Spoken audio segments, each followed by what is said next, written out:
Sisi ndio kama tunarudi pale tunasema kwamba sisi ni watu wa hali ya chini. Kwa hiyo tunapenda sana kama tukiona kama sehemu kuna tukio, hata kama ni harusi, unajua tunakuwa kuna watu ambao hata ambao hawajalipwa wanaenda kwa ajili ya kugombea ubwabwa. Unajua wanabeba mpaka kwa maana wale watu kama kulikuwa kuna uwezekano wale watu kama kulikuwa kuna idadi ambayo ilikuwa imebakia ndani, basi wangepatiwa tu. Lakini kama hawakualikwa, kwa sababu unajua sehemu wanapokuwa wameandaa idadi yao wanakuwa wako, yani kama ni chakula cha watumia peke yake, hawazidishi zaidi hapo. Kwa maana hata kama wangemlaumu jamaa alikuwa amesema kwamba sisi tumekuja watoto wako hapa nje, hujatuona, hujatufanya nini Diamond Platinum, hatujafuturu hivi na hivi. Ile sio kosa la Diamond, wala sio kosa la management yote. Sababu kama wangesema wazidishe chakula, hapo ni afadhali. Lakini kwa kuwa wao wamepika chakula kutokana na wageni wao, hapo hamna kosa brother. Kwa maana makosa ni ile hao watu ambao wamevamia shughuli ambayo sio ya kwao.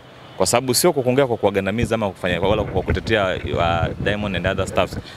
Kitu ambacho tunakuja kwamba huwezi kwenda umeshaenda kwenye familia, hata wewe sasa hivi huwezi kutoka kwenda kwa shemeji yako sasa hivi ukakurupu tu ukaingia tu nyumbani kwao. Huwezi kujua mpanga kupika nini jioni.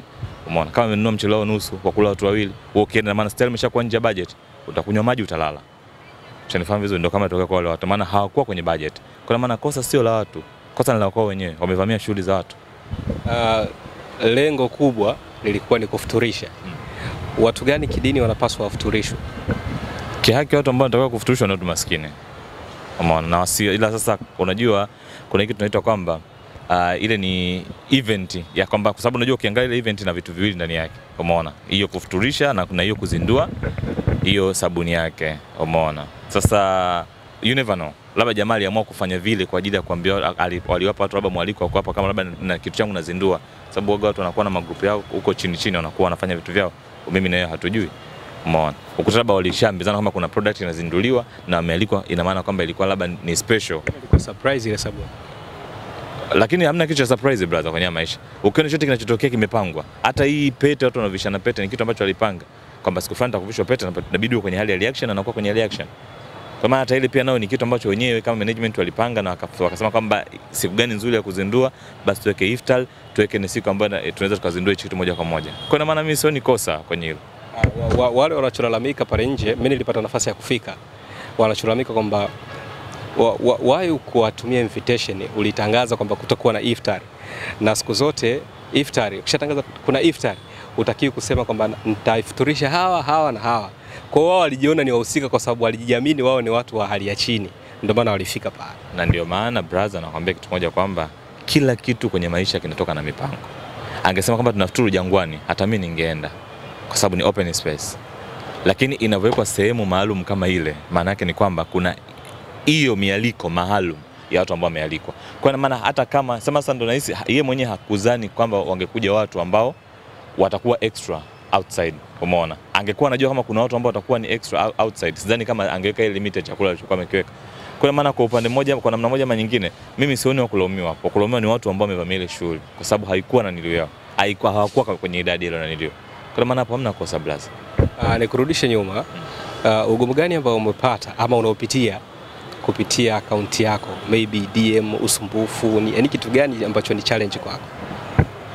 Kiukweli kitu ambacho kinachonisumbua sana, DM zipo, umeona, na wengi ambao wanakuja DM ni watu ambao tu mimi naweka kama kwenye kundi la urafiki. Sababu uzuri kwamba mwanamke wangu waga anapitia kwenye akaunti yangu na anaangalia, umeona, anasoma DM, anasoma kila kitu, kama muda mwingine anaweza akafungua, mjibu tu mtu aweze kuulizika, mjibu tu mtu aweze kupata na nilio uko unajibu tu. Yani mimi ndio maana marafiki wote nimeweka kwenye makundi kama ni marafiki zangu, umeona hivyo. Unashika simu ya mpenzi wako? Lazima nishike blaza, lakini kuna muda ukifika unaachana nayo, sababu kuna muda simu mwanamke ni kama vitu kitunguu. Kwanza ukajikuta unashika, katuma message tu, unaweza lecture katuma message, leo ikaanza kupasuka blaza. Kwa mara moja sio sana. Na nikishika labda niende kwenye sehemu ya picha kama tulipiga pamoja, sio naweza nikajia drop basi. Lakini kwenye message kwenye nini uko sehemu singi kabisa. Ushakutana na tukio lolote?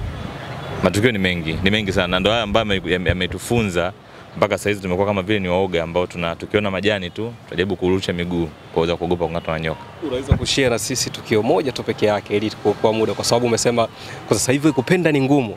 Basi maana kuna kitu kizito umekutana nacho. Ni kweli kabisa. Kitu ambacho tukio nimetokea nacho cha kwanza kabisa, naweza kusema kwamba mimi yani mwanamke, mimi kuna mtu ambaye nilikuwa nimempendaga sana. Huyu ambaye ni mama watoto wangu mwenye watoto wawili.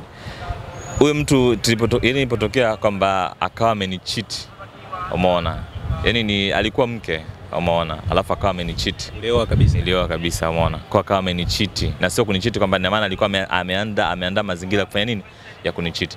Nilionaga mara ya kwanza kama mtoto wa kiume nikapotezea, umeona, lakini mara ya pili nikasema kwamba kwa hii kitu haiwezi kuwezekana, kwa sababu nakwambia kwamba alifanya mara moja alafu akafanya toba, maana yake ni kwamba anasema kwamba sirudi tena, lakini alifanya mara ya kwanza akaomba toba akafanya mara ya pili, huyo kadhamiria. Kwa maana mimi nikamwambia tu bwana, nenda tu kafanya kile ambacho ulichokiona kwa upande wako kiko sahihi basi. Kuchiti na mtu wako wa karibu? Hiyo ni hizo vitu vingine tu vya kawaida, hata kama ni chiti na ndugu yangu mimi don't care, as long as nimeshachana naye basi. Mawasiliano sasa. Mawasiliano lazima tuwe nayo kwa sababu tuna watoto wake wako nyumbani kwangu. Kwa ni lazima tuwasiliane. Huwa anakuja kuwaona. Anakuja naona, na likizo waga nawachukua, anakaa nao hivyo. Mpenzi wako ana comment gani juu ya hizo movement zenu, watalaka waachane? Hapana. Alafu unajua mpenzi kitu ambacho kinachokuja, kwanza sijawahi kutambulisha watoto wangu. Watoto wangu wanamjua mama huyu ambaye ni mama yao ambao waliondoka tu basi. Mimi hata kama nikipata mpenzi mwingine nikiachana nao, nikipata yani wapenzi wangu wote ambao nakuwa nao, sijawahi kumtambulisha hata kwa mtoto wangu hata mmoja, kwa sababu hiyo inakuwa inawaharibu sana watoto wangu kisaikolojia. Kwa maana yeye anakuwa anawajua tu kwa kuangalia kwa picha tu basi, na sio kwenda kuona nao physically. Ile hajawahi kufika nyumbani na upati huo usumbufu. Hajawahi kufika nyumbani kwangu. Hata msumbuana ni sasa. Nyumbani mimi ndo niamue kupeleka nyumbani kwangu. Sio wewe ndo uamue mimi kupeleka nyumbani kwangu. Hiyo ni ngumu. Watu siku hizi kukutana sima hotelini manini wanaona kama haumuamini, yani yeye hawezi kuweka imani kwako, unakutana naye kila siku lodge hotelini tu.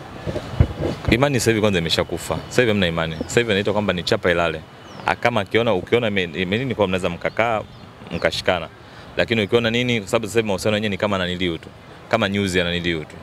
Kama news ya nini ya buibui. Unaiona inapita hapo, lakini ukishika iweza hata kubembelesha mzee. Ukiacha na uloza nao, unaweza kutupa idadi ya haraka haraka wasichana wangapi ushawahi kudate nao?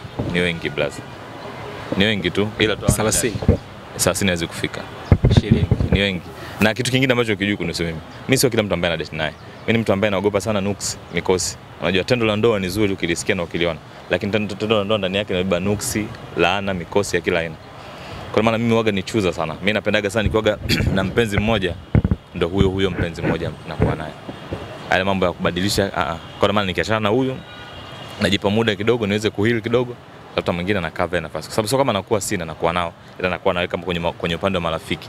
Kwa maana ile siku napohitaji navuta, ama anakuwa mpenzi. Akizingua anakula broko ama anakula tulizo, mpira chini ya kisigino anaingia mwingine. Hivyo. Lakini tu sio kwamba eti nitakuwa na kwa mimi nature yangu ni mwanamke mmoja na kuwa naye basi.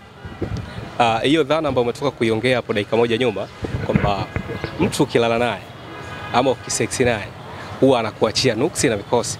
Hii nadharia imekaa spiritual sana. Inakuwaje na wewe unaaminiana nao vipi au inafanyaje kazi? Brother, unajua kuna watu wengine unaweza kukutana nao kwenye mahusiano. Yaani unalala naye, ulikuwa unapiga kama mfano unapata zako deal fresh, unapiga zako hela kama biashara zako inaenda vizuri, lakini kuna mtu ukilala naye, unajikuta kupigiwa simu za deals na lala zote, umeona. Unakuta kwamba hata ile biashara unaenda ofisini kwako unafungua biashara kuanzia asubuhi mpaka jioni, hamna mtu anayekuangalia. Yaani unajikuta kwamba hata mwezi mzima unapita bila kupata chochote kile. Wakati before yeye ulikuwa unauza hata kama ni pisi 2 kwa siku, hata kama ni moja kwa siku. Lakini baada ya kukutana na yeye ni mtu ambaye unakuja unapata wakati mgumu, kwani uingizaji wa kipato kwa upande wako unakuwa mdogo sana. Umeona? Yaani na maana nyote inakuwa inafifia. Tunaweza tukasema kwa Kiswahili fasaha ndio hivyo. Hii ina maana haijakaa kispiritual. Na maana watu wengi sana wamebeba mikosi na laana, kwa sababu kuna watu, sisi Waislamu tuna kitu kimoja tunasema kwamba ukifanya mapenzi na mtu lazima ujitwalishe. Na watu wengi wanafanya mapenzi hawajitwalishi.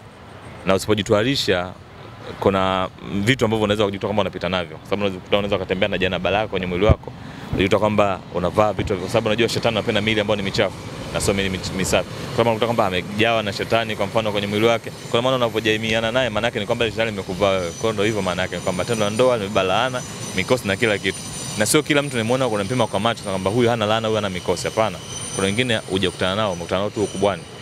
Mwana brother. Yeah, hivyo. Umesoma madrasa? Zamani sana. Maana yake madrasa niacha kusoma karibu 2002. Maana muda mrefu sana. Nilisoma nikamaliza mpaka juzu ya ngapi huko nilifikaga. Katika upande wa mashabiki, siku zote lazima uwe na mashabiki ambao wapo katika hasi, wengine wapo katika chanya. Naomba kwa kumalizia tu uzungumze nao mashabiki wako ambao wako upande wa hasi, yani ambao wewe wakukubali, na tunasema huwezi kupendwa na kila mtu. Brother, nikwambia kitu moja, kuna kitu kinachoitwa kwamba TID shai kusema if you love me, if you don't love me, I don't care. Umeona? Kwa sababu mimi siishi kwa nguvu yako. I'm just living with power God. Nini? Nguvu ya Mungu, power of God. Umeona? Kuna maana wewe ukinipenda ama ukinichukia hainiongezi chochote mimi kile kitu kwangu. Kwa sababu kama ingekuwa mlango wa riziki unatoka kwenye hiyo chuki yako, basi mimi nisingekuwa chochote mpaka hapa nilipo. Kwa maana mimi nawaambia tu wale wenye chuki, kwa sababu tunakuta na chuki naye amekufollow, alafu video yako ana like, alafu ana comment sikupendi. Mimi najua mtu ambaye umpendi siku zote utaenda kubonyeza ile button ya pale juu unfollow, alafu utamunfollow ili usimuone. Maana mimi ndio zamani kwenye Facebook nikogo hivyo. Nikaga mtu simpendi, sitaki kumuona, naenda kwenye button ya block, naenda na block. Mimi sitaki kumuona, lakini mtu unamwangalia, unamfuatilia kila siku, alafu na comment nonsense about him. Maana yake ni kwamba unamkubali, yani moyoni unamkubali, ila mdomoni unajifanya kwamba kusema kwamba unamchukia. Umeona? Ndio hao. Tena watu wanakuwa wanatupenda, ila wanakuwa tu ni very hard kwao kuweza kuexpose ule upendo wao kwetu. Asante kwa muda. Shukrani sana. Umesahau kitu kimoja. Ungeuliza ile question ndio ungepata point.